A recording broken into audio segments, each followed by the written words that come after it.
Magandang araw sa inyong lahat mga kamatyas. Tuloy naman tayo dito sa katatapos lang na round number 5 report. Ang napili nating i-analyze na game ay sa lumagablab na laban between Grandmaster Rogelio Antonio Jr., ang ating 13 times Philippine Champion, kontra sa leading ng torneyong ito, Grandmaster Susanto Megaranto ng Indonesia. Ayan, sa end part ng video, papakita ko po sa inyo ang updated standing. Ang ginawa ni GM Joey, nag-E4, nag-C5 si Megaranto, Knight C3, ayan, medyo matagal pong tumira si GM Joey dito sa live streaming natin kanina kung mapapansin nyo po, no? Kasi usually ang ginagawa ni GM Joey ay C3, ang tinatawag na Sicilian alapin.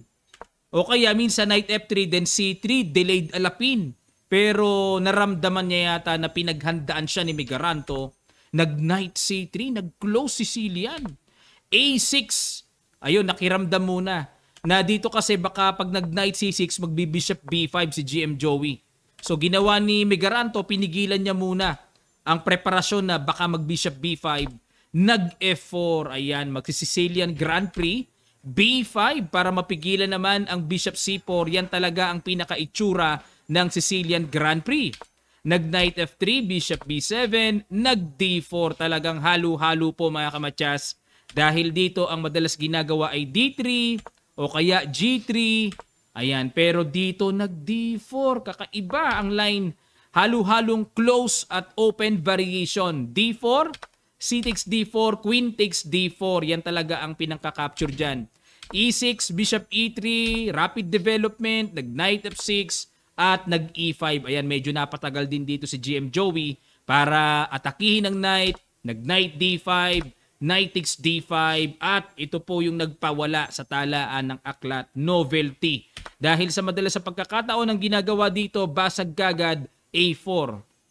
Yan, okay? Tingnan natin ang new move ni GM Joey. Bishop takes, nag-Bishop E2 para maiwasan yung mga hataw ng capture dyan na makakadamage ng pawn structure sa kingside. Nag-Knight C6, Queen D2, D6, ayan, para basagin na ang pawn E5. Nag-Castle, Bishop E7 develop, preparing to castle, nag-A4 na. Ayan, pampahina ng queen side yung mga ganitong klaseng diskarte ng pampasabog. Nag-B4, syempre para mapanatiling solid ang pawn structure, kailangang i-push lang. Ano ba mangyayari kung capturein ng pawn sa A4? Sisimplihan lang po ng rook takes A4, mawiweak ang pawn sa A6. Kaya dito B4 lang, nag-rook AD1, prepare lang si GM Joey sa D-file, nag-E takes nag-D takes E5, F takes E5, nag-castle, Queen E1. Ayan, para iparamdam kagad ang matinding pressure sa D-file. At yung Queen E1 ay may pasimpleng maneuver papunta sa G3 at mga ganong threat pressure sa King. Nag-Queen A5, umiwas kagad para pitasin naman ang pawn sa A4, nag-Queen F2. Ayan, dito sa pagkakatanda ko kanina sa live streaming natin, medyo mabilis tinira ni GM Joey ito para may mga sundot ng Bishop B6. Sadyang pa-capture talaga ang pawn sa A4. Nag-Rook AB8 lang para walang Bishop B6 na sundot doon. Pero alamin muna natin mga kamatyas, ano ba ang ibig sabihin ng sacrifice pawn ni GM Joey? Halimbawa kung capturing yan, mag-B3. At sa continuation, magku-Queen to A5. Wala bang mga sundot-sundot ng Bishop B6 doon? Magku-Queen A3. Na dito, okay pa rin ang evaluation bar ng black. Wala pa rin naman palang diferensya mga kamatyas kung pag-aatakihin yan, pupunta lang dito sa B2. Threatening capture naman sa pawn C2 ay medyo mailap pala ang reyna dyan. Yun nga lang, syempre medyo mukhang nakakatakot at masama ang pakiramdam ng black dyan ni Mega Man kaya hindi niya inaccept yan. Rook AB8 at pagkakataon naman para depensahan. At dito mga kamatyas, kaya pala hindi pinitas ang pawn sa A4, ito ang gustong pitasin ni Mega Man. Capture, Knight takes E5 at ito ang naging malaking hamon ni GM Joey dito nang siya ay ma-1 pawn down. Siyempre ang malaking hamon, ano ang gagawin ng puti dito para makompensate ang sinacrifice na isang pawn? Ano ang kapalit? Nag-King H1, nag-prophylactic lang at i-prepare ang G-file para sa Rook G1, something kung ano pang mga pressure ang po pwede magawa dyan. Nag-Knight G6, iwas na sa tempo F4, nag-Rook D7, ayan, para ma-activate ang Torre. Nag-bishop h4, tumempo muna sa queen, queen g2, nag-rook fd8 para mapaalis ang nakapasok na tore. Nagbaterya, queen e5, tiniret ang bishop at dito nag-bishop d4. Ayan, ang tirang nagpalaki ng lamang ng black dito. Dapat daw ang tira dito ay bishop a7, diretso na kagad ang threat sa tore. At kapag nag-rook a8 dito, hahatawan ng capture, bishop takes a6, nasa kabila ng mga gulugulong, may mga bitin-bitin, equal ang evaluation bar na binibigay dito ng Stockfish Computer Engine. Ayan. Pero, nag-bishop d4, queen f5, good move, perfect square for the queen. Nag-bishop d3, then queen h5. Rook takes d8, rook takes d8, bishop b6, rook d6, hinabol. Bishop e3 para walang lundag na mga knight f4 dyan. Nag-a5 para mas matibay at medyo lihis na sa pagkaka-threat. Nag-rook f1 na dito ay nakikita kong ang balak dito mag-f4, f5, babasag si GM Joey. At yun nga lang kapansin-pansin na ang time control mga kamatsas ay napakalayo. 7 minutes na lang si GM Joey against 23 minutes ni Mega Man.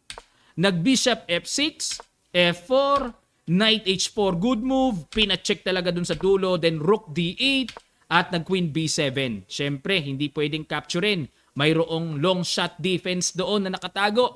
Nag-g6, good move para tuluyang maiwasan ang paparating na mga basag-basag, mga last option ng white na makakagulo pa. At nag-bishop f2, knight to f5. Tingnan nyo po kung grabe kakunat. Sobrang kunat. Batong-bato ang position. Nag-queen g2 at nag-king g7. Nagmistulang Mala Petrosian at Anatoly Karpov dito si Megaranto. Rook e1, bishop d4, bishop g3, bishop c3 threat, rook e4 at ayun, nakalusot na nga sa ilalim. Nag-queen g1 at dito mga kamatsas, malapasel na po ang diagram na ito. Pakiguess nyo ang excellent move na inihataw ni Megaranto. Sa ilang sandali lang, tutuloy kagad natin. Start!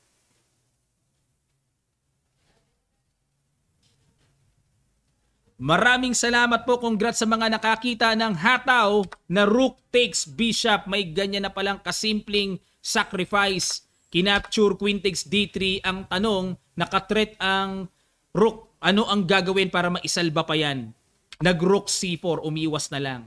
Kasi po, kung ang gagawin ay queen g2 para masabing may depensa, may queen b1 check lang na mauobliga ditong mag-queen g1. Lilipad naman ng tore or harang, may bishop. Fatal na ang puti. Kaya dito ang ginawa, nag-rook c4 pero sinimplihan na lang po ang mga bagay-bagay. Nag-queen f3 check, queen g2, napakalinis ng execution dito. Knight e3 check, naparesign dito ang ating pambato mga kamatsas. Bakit po naparesign? Kapag tinira king f3 halimbawa, may knight takes c4 at pag kinapture yan, obligadong capturein, may b3, unstoppable b2 and b1, talo talaga. Dahil dyan, nananatili pong napakaganda ng standing dito ni Megaranto. Ito po ang kanilang standing. Napakatibay. Ayan, results ng round number 5. Nanalo si Trantwan Min kay Banawa, Garcia tabla kay Quezon, Antonio natalo kay Megaranto, Gomez tabla kay Consio at Bersamina nanalo kay Lu Miaoyi. At ito po ang kanilang standing after round number 5. Nangunguna si Megaranto sa score na 4 points. Pumapangalawa ang taga-Vietnam na si Trantwan Min na 3 points. Tied sila ni Paulo Bersamina, ang ating pambato.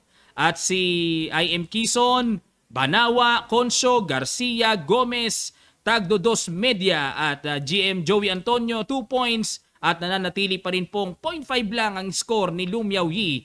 At talagang sinabi niya na ang lalakas daw ng mga Pinoy, grabe ka-depensa, grabe ka-ingat mga kamatsas.